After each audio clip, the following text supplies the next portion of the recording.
Coming up, a legendary band took some time off when their lead singer was working on a big solo album. So actually, the other prolific songwriter in this band, who's also the guitarist, he decided to start his own group. He recruited 2 different singers, and out of nowhere, they had a big album that contained 3 huge hits, including today's song, which went all the way to number 1. Today's massive hit, it was actually renamed when it was chosen to be in a movie at that time. I tell you, this song is so eerie and satisfyingly creepy. It's found new life time and again since the 80s. It's such a freaking cool song. Years later, it was actually banned from radio during the Gulf War for some truly dumb reasons we'll talk about. Today, we have the story from an interview I did with a singer, one of the greatest singers ever, a man who's had hits with many different bands, including his own solo career.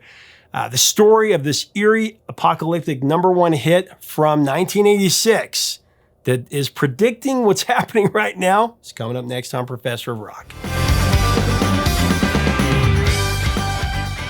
Hey, music junkies, Professor of Rock, always here to celebrate the greatest artists and the greatest songs of all time. You know, if you remember trying to make the right choice in those fun, choose-your-own-adventure books, you're definitely going to dig this channel of deep musical nostalgia.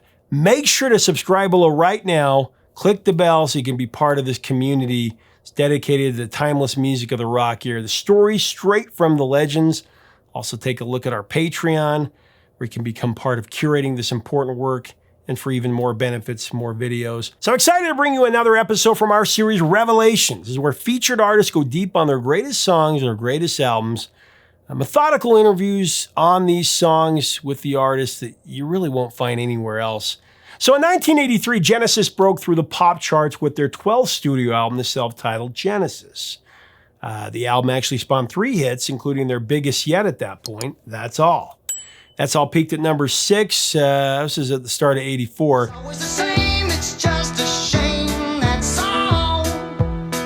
And then Phil Collins took a break to record his 3rd solo album, No Jacket Required.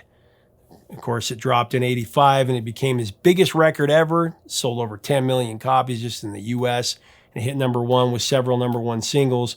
Mike Rutherford, the other prolific songwriter in the band who wrote or co-wrote many of Genesis' hits, including Follow You, Follow Me, Turn It On Again, Land of Confusion, Thrown All Away, just to name a few.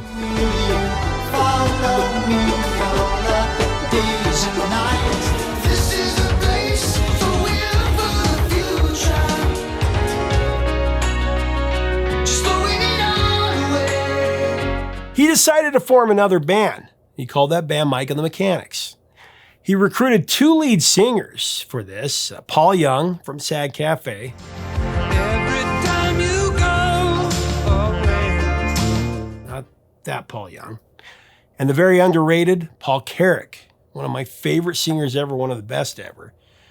He'd already had 2 big hits with 2 other bands, How Long with Ace and Tempted with Squeeze.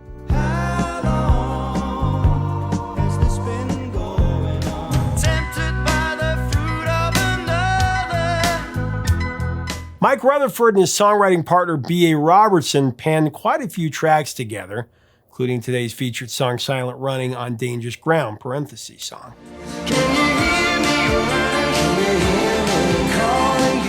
This one was sung by Carrack. It would become the band's first single. It peaked at number 6 on March 8th, 1986 on the Billboard Hot 100. But it went to number 1 on the rock charts for 5 weeks. Also reached number 21 in the band's native United Kingdom. Alan Murphy, a major collaborator of Kate Bush, was hired as a session guitarist, and he laid down an iconic lead guitar on that track. Hello, Tommy.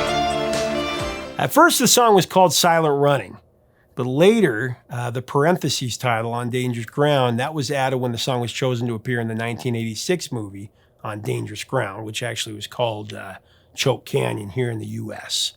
Silent Running was one of the first songs to come from the Rutherford-Robertson songwriting partnership. They would also write Living Years, which would be a number 1 hit several years later.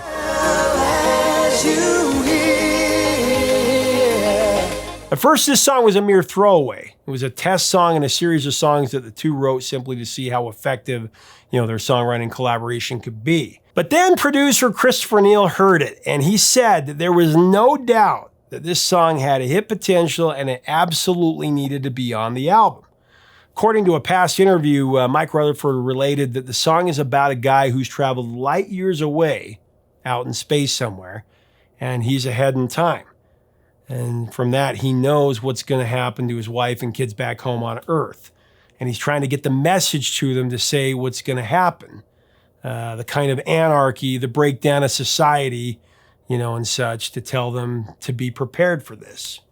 When Rutherford was trying to nail down a title for the song, he said he called it Silent Running after a 1972 film, Bruce Dern film, actually, sci-fi.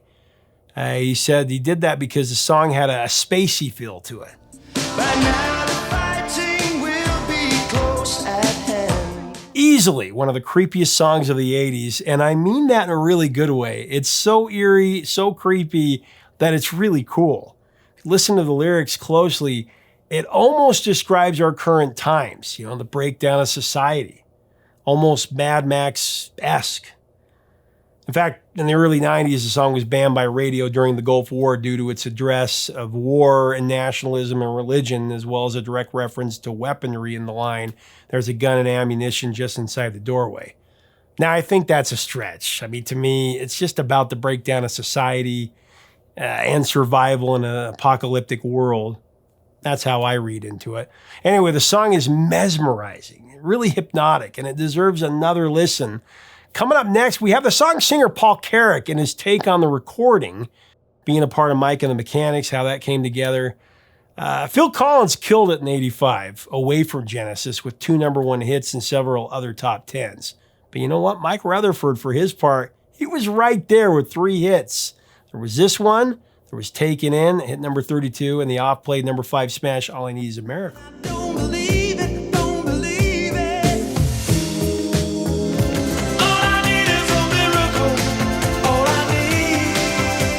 So let's get into it.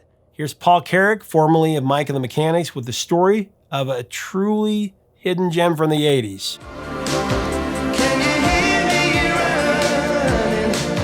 Well, Mike and the Mechanics, I think that this is one of the most underappreciated bands out there. I love this band. It was kind of something that Mike did as Phil was doing his solo stuff and everything. Mm-hmm. But tell us about the formation of Mike and the Mechanics. How did you get the call, and how did that come together? Well, as you said, Mike was the guitar player in Genesis.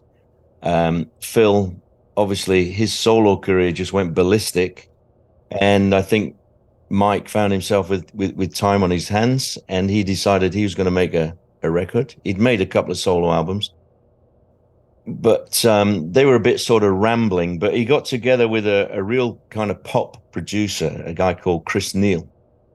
And Chris kind of knocked his thing, did a lot of editing in the songwriting department, and they started to record tracks with some of the London session people like Peter Van Hook and Adrian Lee. And they just put these tracks together. And then at some point, I don't know, because I wasn't in at this point, but Mike decided he wasn't going to sing, and they were going to get in designated singers, and I was one of them. So I'd only met Mike once briefly years ago. But there's a guy called B.A. Robertson who co-wrote many of the Mechanics songs. Stop me if this gets too much detail, but it's funny how it came about, because I got a phone call. I was in a band with Nick Lowe at this point, just playing around on the road and everything. And I got a call from B.A. Robertson, and he said, "I'm writing a song, and I want to pitch it for a movie." And he said, and he was talking to his co-writer, and he said, "You know who we should get to sing this song? Is that guy that sang How Long?" and they said, "Who's that?" I think his name was Paul Carrack, yeah.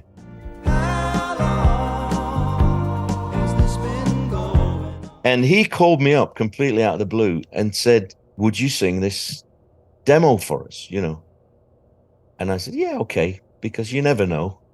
And, I didn't get paid for anything or anything like that. I just did it as a favor. And I sang this song. And at the end of the session, BA said, and by the way, he said, I'm writing songs with Mike Rutherford from Genesis, and he's making a record, but he doesn't want to sing. Would you be interested in coming down?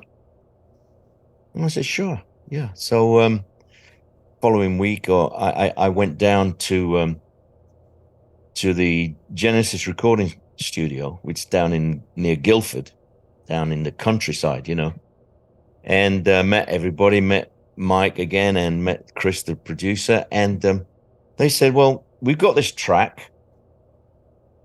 It's very simple, 3 chords. Just go in there and blues away. Yeah, the only thing we got is this thing, can you hear me? Can you hear me running?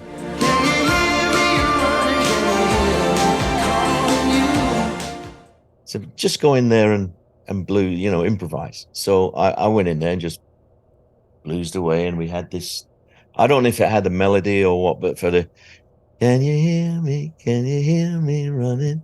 And then I just jammed around the verses and what have you. And anyway, they were impressed, and they thought this would be good.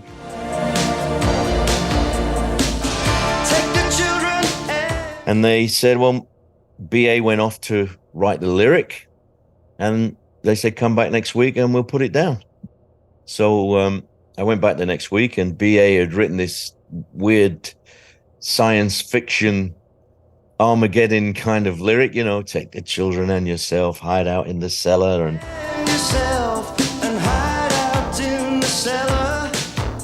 and I thought, well, that's a bit weird, but anyway, I got me tonsils round it, and we made it work.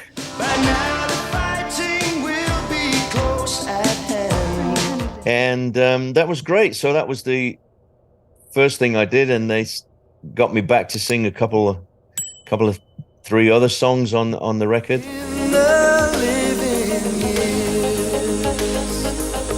And there were some other singers there, most notably a guy called Paul Young. Paul Young, not the other Paul Young. Not that yeah. Paul Young, but a guy Sad from Cafe. Sad right. Cafe, exactly. In fact, Silent Running, or that Can You Hear Me song, that was the first release. Did pretty well. It did, yeah. On the radio. And then the second song was a song that Paul sang called All I Need Is a Miracle.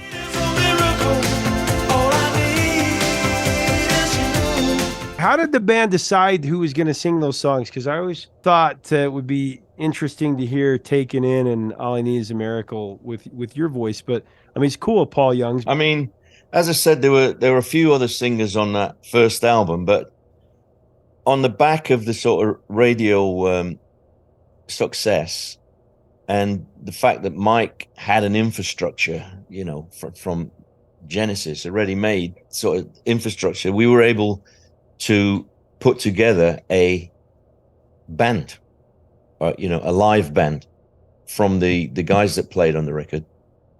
And interestingly enough, a guy called Peter Van Hook on drums. He's now my manager. Yeah. And co-producer.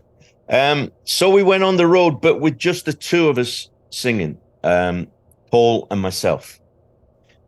So we were quite different characters. We had a lot in common. We were both from the north of England. He's from Manchester. I'm from Sheffield. We've both been in bands, all our lives. We were working class lads.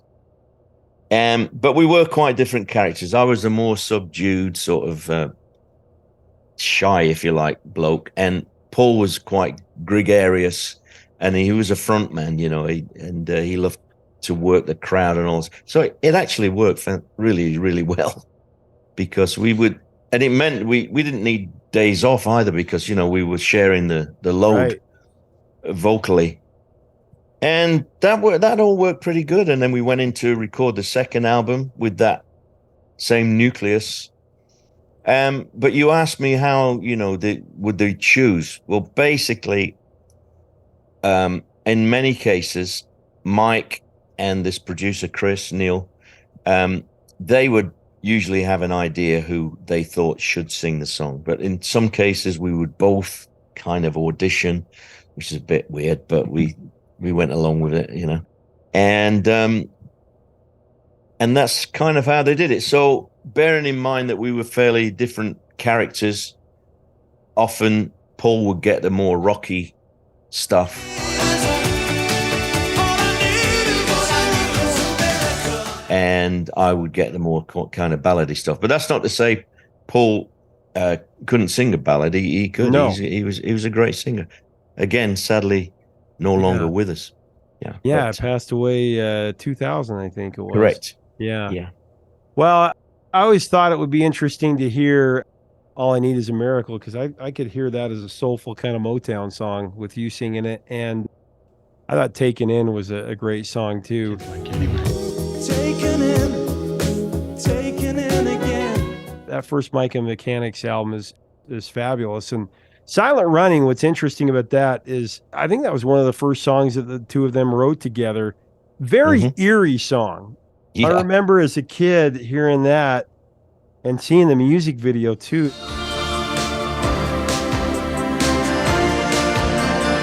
It's a very eerie music video. That's one of those that I think 80s kids totally remember, because you're like, what is this song? It was kind of sinister in a way.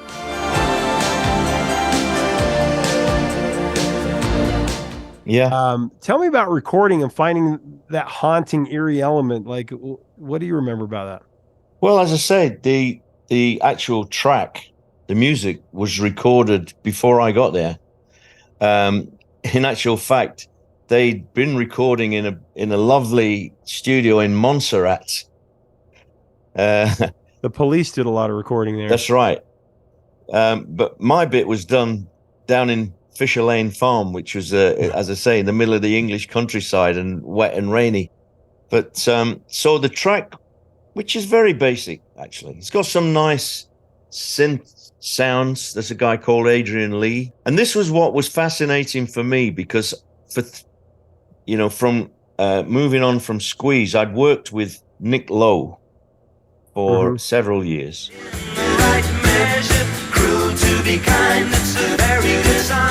And Nick wouldn't have a synthesizer near the place. He hated them.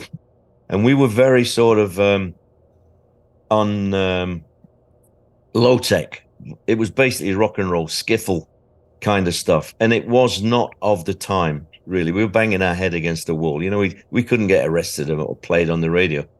And I was hearing people like Paul Young, the other Paul Young, and Simply Red, and all this stuff coming out with this new kind of sound, you know, with the synths.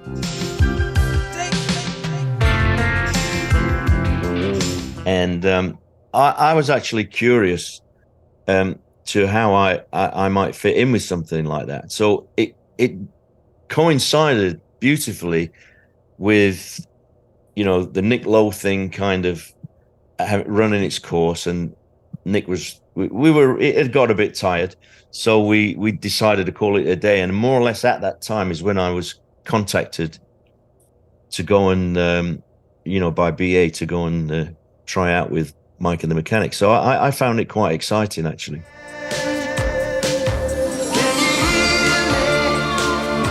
I think the song actually would have done better. I think it may have even been a #1 hit. The problem is what I heard from people I've interviewed in the past, like radio programmers and things, is that it was long. Well, people would come in and they'd say, "Oh, I want that song. Can you hear me?" Yeah. And they'd say, "We don't have that song. I don't know what you're talking about."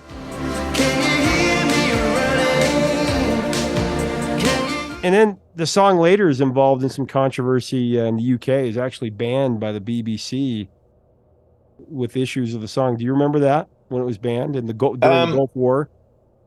Yeah, kind of. Just inside the doorway. His songs are interesting lyrically.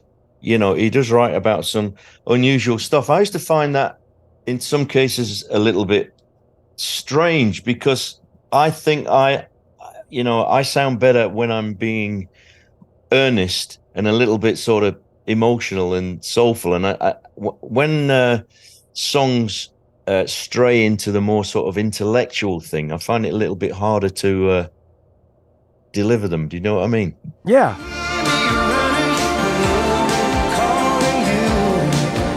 Yeah, well, and the music video is so classic 80s.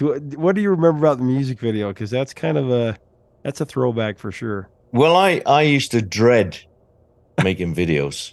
I really did, because I really didn't think I looked the part in the 80s. You know, my hair was going. You know, this wasn't very. I didn't look the part, so I was always very, very uncomfortable and nervous. I got away with it on that one because it, as you said, it's got a very mysterious vibe about it, and it's kind of filmed got with you at the side with your glasses on. that's it, and the Venetian blinds.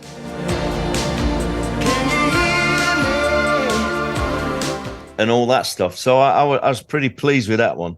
I was embarrassed by some of the others, but yeah, that was a time when I thought the game was up for me. You know, with the height of MTV and all that stuff. But I think I look more the part now.